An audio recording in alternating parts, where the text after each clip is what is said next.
صحابي د رسول نبی علیہ السلام ته تپوس کړی د دې په باره کې نو خپل واقع چې هغه نقل کوي چې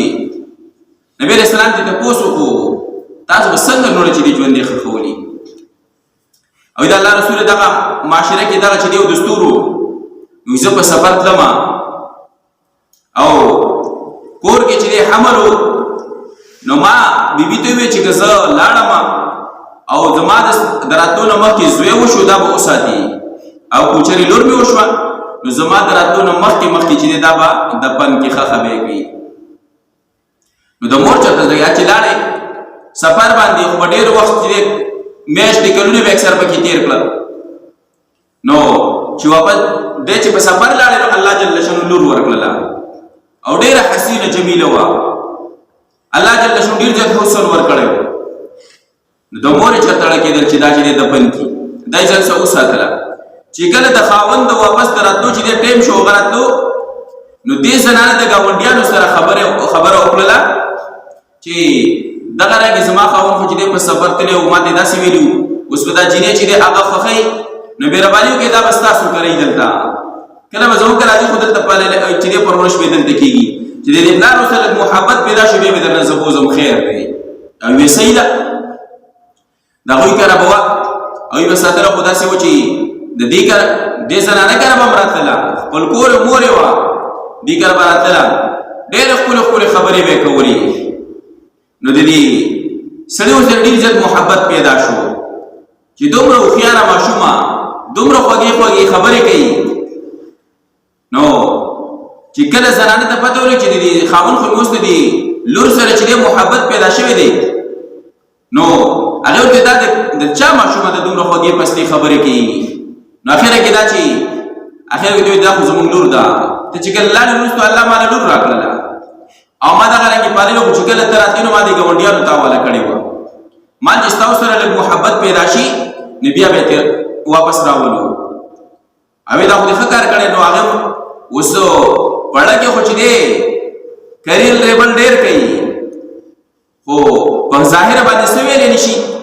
بس ښه دی چې دا خو ډېر ښه کار کړی دی دا خو ډېره هوښیاره ماشومه ده دا خو ډېره ښکلې ماشومه ده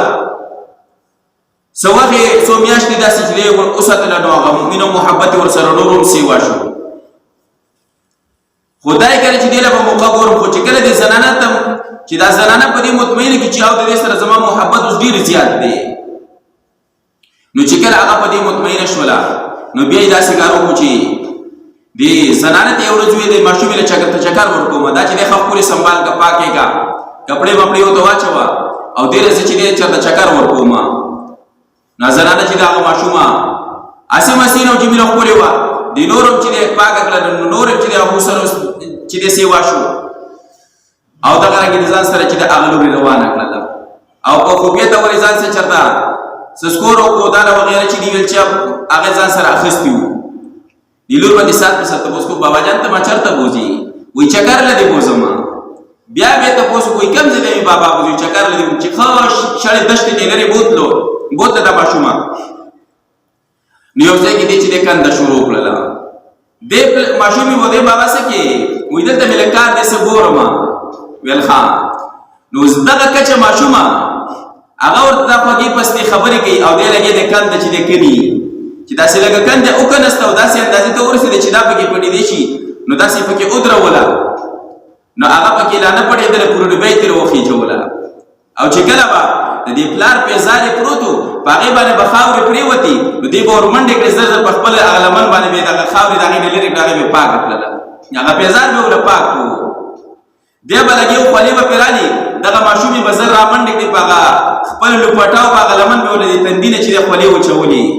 دا مې ورته وچې کړې